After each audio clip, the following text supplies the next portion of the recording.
हर हर Mahadev. Palmistry के ऊपर आप सभी के काफी सारे प्रश्न मिले थे हमें कि क्या कोई ऐसा रीडिंग का सिस्टम है जिसमें हम बिना date of birth, time of birth, place of birth या कोई इंफॉर्मेशन हमारे पास नहीं है तो क्या हम किसी के बारे में जान सकते हैं। हम किसी व्यक्ति से अभी अभी मिले हैं, हमें उसके बारे में कुछ नहीं पता, हमें उसके बारे में कोई भी इंफॉर्मेशन अवेल नहीं हो रही है और ना ही हम उससे इंफॉर्मेशन ले सकते। वो व्यक्ति हमसे बहुत दूर खड़ा है, ना वो हमारे से इंटरेक्ट करा ना हम उससे इंटरेक्ट कर रहे, बट ऐसा हो सकता है कि हमें उसके बारे में जानना हो। तो क्या कोई सिस्टम है जिसमें हम ये इंफॉर्मेशन ले सकते हैं? Yes, that system is palmistry. Palmistry के थ्रू हम ये सब जान सकते हैं। पामिस्ट्री को हम कहते हैं हस्तशास्त्र। एक हमारे पास शास्त्र है जिसे हम कहते हैं सामुद्रिक शास्त्र। सामुद्रिक शास्त्र के अंदर हम पूरी ह्यूमन बॉडी की स्टडी करते हैं। हम अपने कर या हस्त को भी पढ़ते हैं, हम अपने पद या पैर को भी पढ़ते हैं, हम अपने माथे को भी पढ़ते हैं, मुख को भी पढ़ते हैं, पूरे शरीर का अध्ययन करते हैं। उसे कहते हैं सामुद्रिक शास्त्र। अब सामुद्रिक शास्त्र के अंदर काफी सारी स्टडीज होती हैं, इन्हें कंपाइल करके इन्हें जोड़कर बनता है सामुद्रिक शास्त्र। अब यही शास्त्र का एक हिस्सा है पामिस्ट्री, जिसे हम कहते हैं हस्तशास्त्र। कोई इंसान आपसे मिला, उसने आपसे प्रणाम करा, आपने उसके हाथ देखे, उसके हाथों को आपने बार बार ध्यान से घूर लिया, आप उस इंसान के बारे में सब कुछ समझ सकते हैं। पाम के अंदर कुछ ऐसी विजिबल चीजें होती हैं जो कोई भी छुपा नहीं सकता, और आपका जो, जैसे हम कहते हैं लग्न कुंडली, ऐसे ही होती है प्रश्न कुंडली। अब की प्रश्न कुंडली या अब का गोचर, अब का ट्रांजिट, अब की ग्रहों की दशा दिशा आपके हथेली के चिन्हों से होती है। मैं इस बात को थोड़ा और एक्सप्लेन करता हूं। मान लीजिए आपके ग्रह में परिवर्तन आया, राशि परिवर्तन हुआ। आप जैसे जैसे राशि परिवर्तन होता हुआ ग्रह में देखेंगे, आपके पाम के अंदर रेखाएं बदल जाती हैं। छोटी छोटी रेखाएं अपना रूट चेंज कर लेती हैं। कुछ मार्क होते हैं हाथ पर जो गायब होते हैं या आ जाते हैं। जैसे जैसे व्यक्ति का मेंटेलिटी, व्यक्ति का मन का भाव बदलता है, वैसे उसकी रेखाएं बदलती हैं। व्यक्ति के कर्म बदलते हैं, रेखाएं बदलती हैं। और अगर लंबे टाइम तक आप अपना कर्म बदलते रहते हैं तो रेखा पूरी बदल सकती है या पूरी आ सकती है। कई लोगों को सुन के बात को हैरानी होगी कि क्या रेखाएं बदल सकती हैं? बिल्कुल। हमारे कितने ही लोगों के हाथों में, इवन मेरे खुद के हाथ में, सूर्य रेखा कभी नहीं थी, बाद में अपीयर करनी शुरू कर गई। शनि रेखा शुरू से थी, उसने अपना पाथ चेंज कर लिया। कई बार ऐसे परिवर्तन होते हैं हमारे जीवन में जो बार बार होते रहते हैं। कई बार कुछ तिल होते हैं, कुछ पॉइंट्स होते हैं, ब्लैक मार्क होते हैं, अपीयर करते हैं, हट जाते हैं। आपका हेल्थ, जैसा आपका हेल्थ होगा आपका पाम वैसा होगा। किसी व्यक्ति की मेडिकल कंडीशन के बारे में हम पूरी हिस्ट्री, सिविक्स, ज्योग्राफी बता सकते हैं पाम देखकर कि कैसा रहा होगा, कैसा व्यवहार अब करेगा। एक भ्रांति, एक कंफ्यूजन लोगों में मिलता है कि लेडीज का लेफ्ट पाम ही स्टडी करना चाहिए। ऐसा कोई भी इंसान नहीं है जिसका लेफ्ट या राइट पाम हमें केवल स्टडी करना हो। हमेशा स्टडी दोनों पाम्स की जाती है। पाम को केवल सामने से नहीं, हस्त को केवल सामने से नहीं, पीछे से भी पढ़ा जाता है। पूरी स्टडी करने के लिए पहले पीछे से ही अध्ययन करते हैं, फिर आगे आते हैं। हाथों पर बाल, हाथों की खाल, हाथों के ऊपर जितने उभार होते हैं, जिन्हें हम माउंट्स भी कहते हैं, इनसे इंसान का उग्रता, व्यग्रता, इंसान का एग्रेशन, इंसान का सप्रेशन, दोनों आप स्टडी कर सकते हैं। और यदि आप काफी अध्ययन कर चुके हैं पामिस्ट्री में, तो किसी की जन्म कुंडली यदि डेट ऑफ बर्थ नहीं है तो भी आप पाम देख के बना सकते हैं। यह भी एक साइंस है। पामिस्ट्री में हम इंसान की फितरत के बारे में जान लेते हैं, व्यक्तित्व के बारे में जान लेते हैं, इंसान की समझ बूझ के बारे में जान लेते हैं। और हमने अब तक उससे डेट, टाइम, प्लेस, उसका नाम कुछ नहीं मांगा। कोई इंसान आया, हमसे हाथ मिलाया, जैसे उसने अपना हाथ मिलाया हमने उसके हाथ को स्पर्श किया, छू के देखा, इतने में सारा नरेशन, सारा डिस्क्रिप्शन हमारे पास रिकॉर्ड में आ गया कि ये इंसान का पर्सनालिटी कैसा है, इसका व्यक्तित्व कैसा है।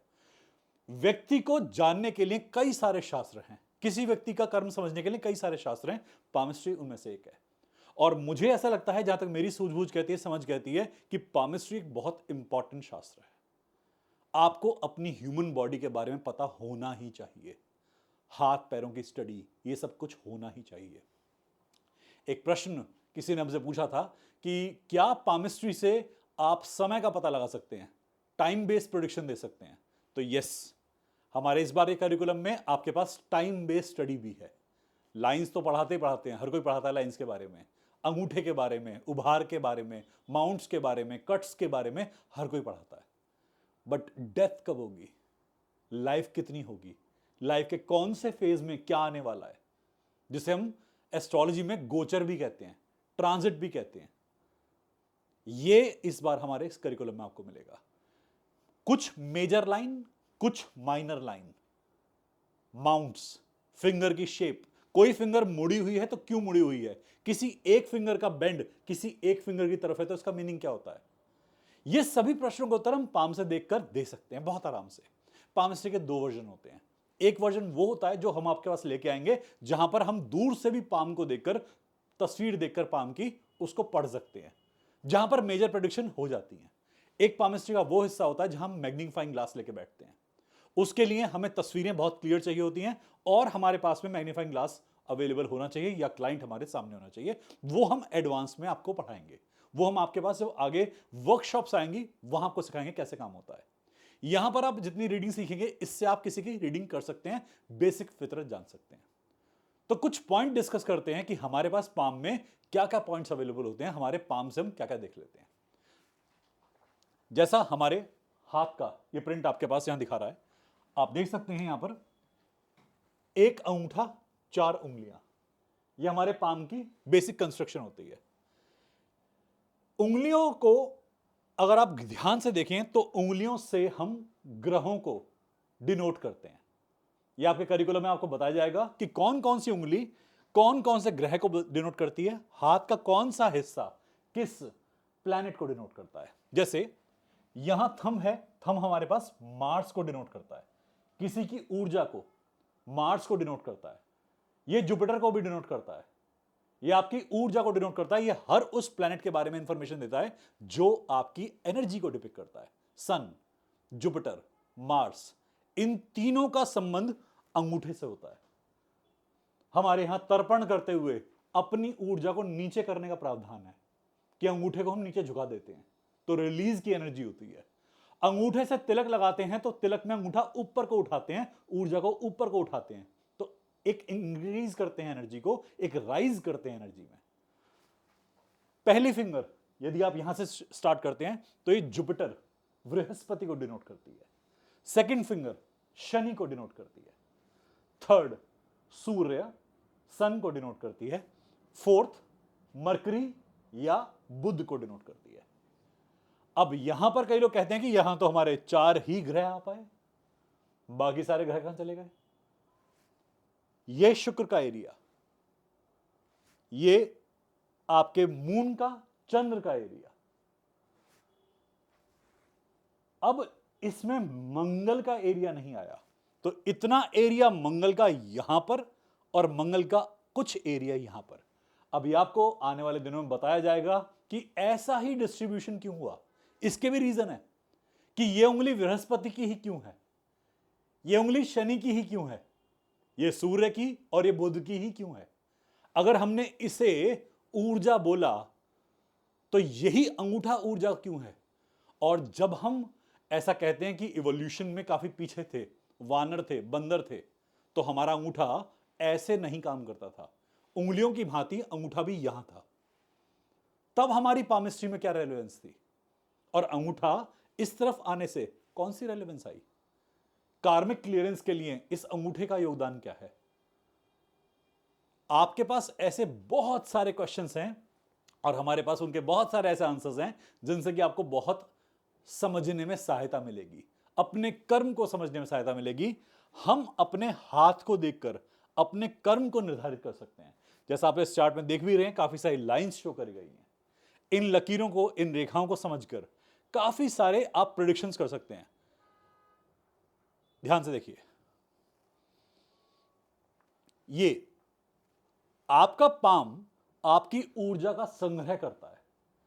आपका पाम आपके कार्मिक क्लियरेंस में काफी हेल्प करता है। जब आप कुछ ग्रहण करते हैं, प्रसाद लेते हैं, तो यह अवस्था क्यों है?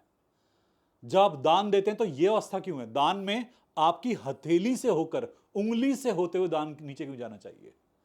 प्रसाद ग्रहण करते हुए आपकी उंगलियों से आप भोजन खाते हैं, पर प्रसाद अपनी हथेली के बीचों बीच की क्यों लेते हैं? उन व्यक्तियों के बारे में क्या होता है जिनके हाथ कटे होते हैं? क्या उनकी कार्मिक क्लियरेंस नहीं हो पाती? कोई उंगली का कटना, उंगली पे चोट आना, क्या यह प्लेनेटरी मार्क है या केवल एक जस्ट एक इंस्टेंस है? क्या इससे आपकी दशा, अंतरदशा, सूक्ष्म दशा, प्राण दशा, हृदय दशा, इन पे कोई फर्क पड़ता है? जितनी मैंने दशाओं का नाम लिया, क्या ये दशाएं हम हाथ से भी देख सकते हैं?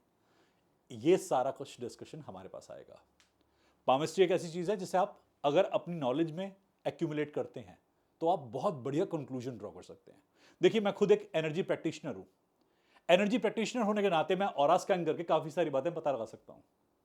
फिर ये पामिस्ट्री की जरूरत क्यों? एस्ट्रोलॉजी की जरूरत क्यों? न्यूमरोलॉजी की जरूरत क्यों? कई बार ऐसा होता है कि पामिस्ट या एस्ट्रोलॉजर अपनी कैलकुलेशन से कुछ काम कर सकता है जो आप कई बार ऑरा स्कैनिंग से नहीं कर पाते, या कई बार आपका दिमाग इतना एंगेज होता है, इतना थका हुआ होता है कि आप ऑरा स्कैनिंग करते हैं बट आपको उस पर विश्वास नहीं होता कि क्या मैं जो देख रहा हूं ये इल्यूजन है या इंट्यूशन है। अब इसके बीच में डिफरेंशिएशन के लिए हमें कुछ मोडेलिटीज चाहिए होती हैं। Astrology, numerology, palmistry, tarot, pendulum dowsing, L rod scanning, ये सब हमारी मोडेलिटीज हमारी बात को कंफर्मेशन देने के लिए काम करती हैं कि जो हमने प्रिडिक्शन करी क्या वो सही है, गलत है। हमारे क्लाइंट तक सही इंफॉर्मेशन पहुंचनी चाहिए। तो ये शास्त्र व्यर्थ नहीं है, वेस्ट नहीं है। कई लोग कहते हैं व्यर्थ होता है, लोग मन घड़ंत बातें करते हैं। आपके शरीर पे कोई लाइन है, कोई मार्क है, कोई तिल है, कोई मस्सा है, कोई मोल है, वो यूं ही बन गया, कोई लॉजिक नहीं है इसके पीछे। आपका जन्म यूं ही व्यर्थ में हो गया, कोई लॉजिक नहीं है इसके पीछे। कई लोग ऐसा मानते हैं। हर किसी की अपनी अवधारणा है। अगर ये व्यर्थ के शास्त्र होते तो हमारे ऋषि मुनि कभी ही इसे बता के नहीं जाते। इसके ऊपर इतनी इन डेप्थ नॉलेज हमारे पास नहीं होती। यदि आप चाहें तो इस करिकुलम में जुड़ के इन सब नॉलेज को आप गेन कर सकते हैं। कोई आपका प्रश्न हो तो आप हमें हमारी टीम को भेज सकते हैं, हम आपके प्रश्न का उत्तर देने का प्रयास करेंगे। यदि आपके पास और भी कोई डाउट होता है, आप मेरे व्हाट्सएप नंबर पे जो स्क्रीन पे आपके पास अवेलेबल है, आप उस पर क्वेश्चन भेज सकते हैं। मैं आपके क्वेश्चन का उत्तर देने का प्रयास करूंगा। हमारी टीम को कांटेक्ट कर लीजिए, हमें कांटेक्ट कर लीजिए, आपके प्रश्न का उत्तर देंगे। Thank you so much. Her her Mahadev.